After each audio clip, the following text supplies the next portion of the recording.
सभासद बंधूंनी दूध का दूध पाणी का पाणी केलेलं आहे। ज्या गेली 10-12 वर्ष शिवाजी शाळेवरची सत्ता, मराठा समाज सेवा मंडळाची सत्ता काढून घेण्यासाठी काही लोक प्रयत्नशील आहेत आणि त्यांचा प्रयत्न गेली 10-12 वर्ष 2012ला पहिला गुन्हा दाखल केला, तेव्हापासून आजपर्यंत जवळपास 25 गुन्हे दाखल केले आणि त्याचा एकमेव उद्देश एवढाच होता की मला वेगवेगळ्या पद्धतीनं भ्रष्टाचाराचे आरोप,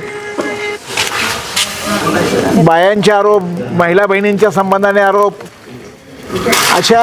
वेगवेगळ्या पद्धतीचे आरोप करून समाजामध्ये मला बदनाम करण्याचा प्रयत्न केला आणि समाज मध्ये माझी प्रतिमा मलिन करण्याचा प्रयत्न केला। मी अनेक वेळा सांगितलं की माझी प्रतिमा मलिन करणारा, माझा बायोडाटा खराब करणाऱ्या व्यक्तिमत्वाला